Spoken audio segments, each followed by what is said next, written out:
salam sehat dan bahagia.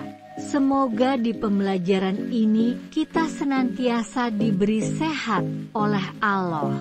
Amin. Salam satu bahasa Indonesia. Selamat datang kembali di channel Bahasa Indonesia.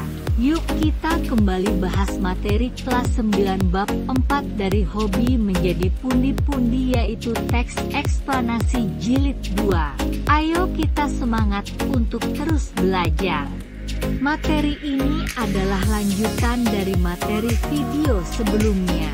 Materi yang akan kita pelajari adalah: 1. Mendapatkan informasi dari teks eksplanasi. 2. Menggunakan teks eksplanasi dalam presentasi. 3. Menggunakan teks eksplanasi dalam rancangan promosi. Materi 1. Mendapatkan informasi dari teks eksplanasi. Mendapatkan informasi dari teks eksplanasi. Simak penggalan teks eksplanasi berikut. Hati-hati tukang tipu.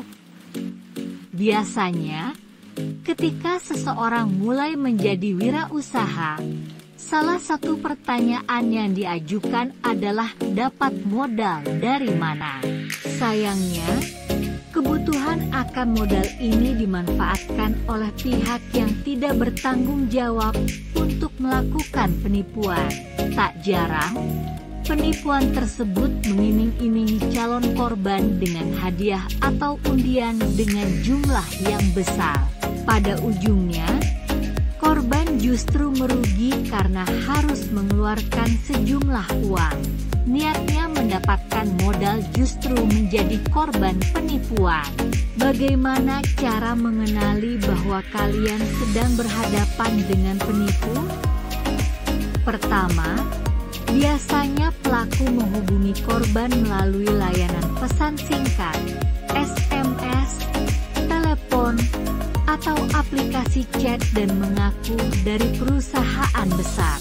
Kedua, isi pesannya memberi kabar bahwa korban mendapatkan hadiah atau memenangi undian. Ketiga, nomor yang digunakan adalah nomor pribadi. Bunyi pesannya biasanya seperti ini. Perhatikan, penulisan pesannya pun tidak menggunakan kaidah bahasa Indonesia yang baik dan benar. Jika perintah dalam pesan tersebut dituruti, pelaku akan menggiring korban untuk melakukan transfer uang. Biasanya alasannya untuk membayar pajak atau biaya pengiriman hadiah. Jika korban menolak, pelaku akan mengancam, misalnya rekening diblokir, hadiah hangus, atau ancaman lain. Sekarang kalian sudah tahu ciri-ciri si tukang tipu. Apa yang harus kalian lakukan sebagai tindakan berjaga-jaga? 1. Jangan pernah memberikan kata sandi atau password apapun kepada orang lain.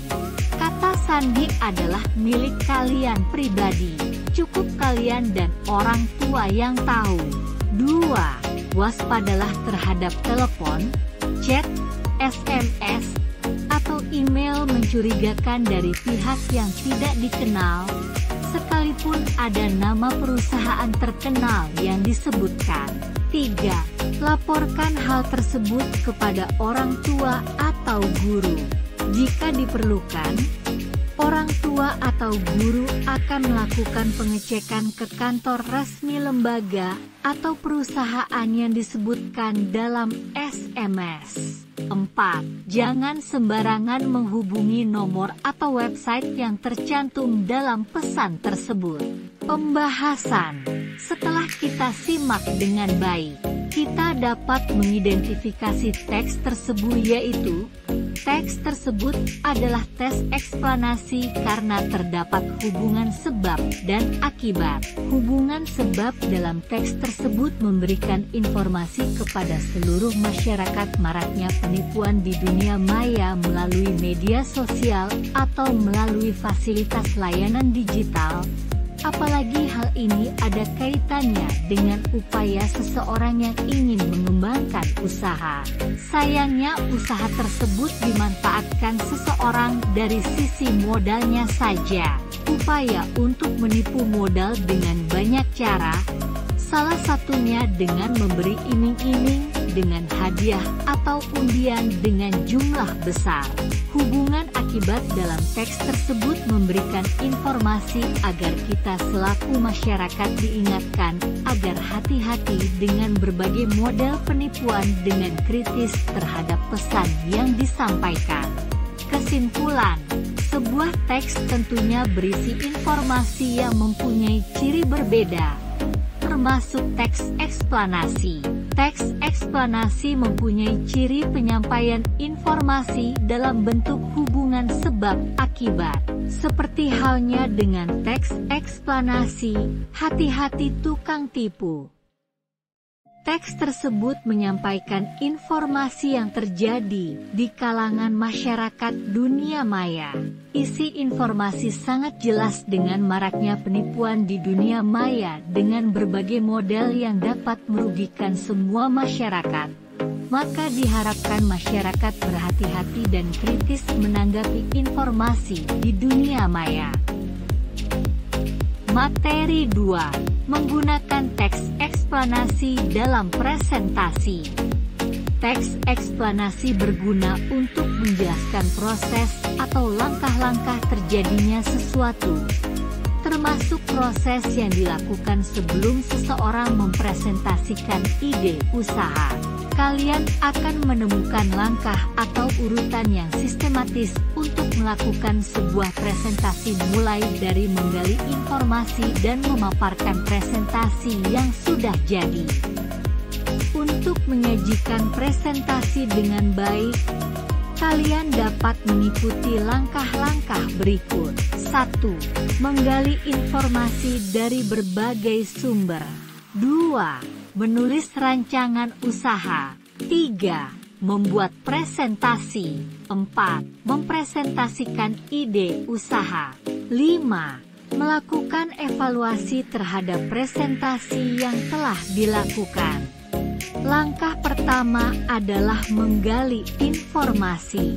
Kalian akan mampu menyajikan presentasi dengan benar dan penuh percaya diri jika menguasai materi dan memiliki informasi yang memadai.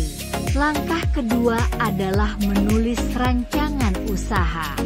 Produk apa yang akan kalian pasarkan? Produk dapat berupa barang atau jasa.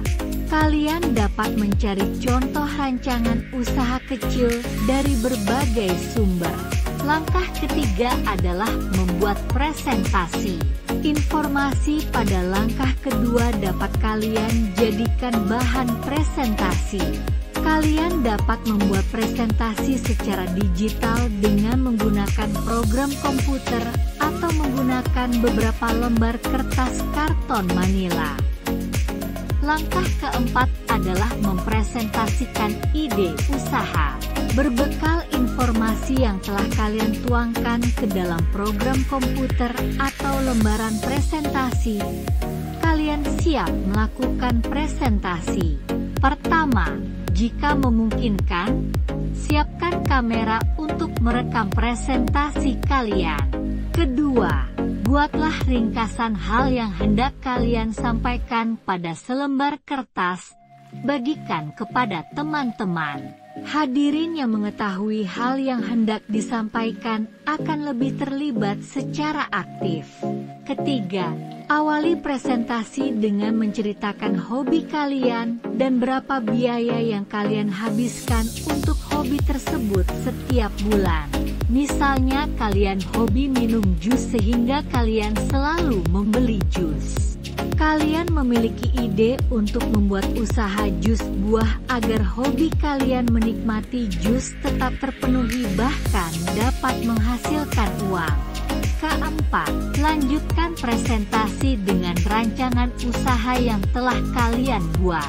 Berbicaralah dengan volume suara yang sedang, dengan intonasi yang tepat. Sesuaikan pembicaraan dengan tampilan presentasi atau lembaran yang sedang ditayangkan. Kelima, mintalah masukan teman-teman tentang isi presentasi maupun penyajian presentasi.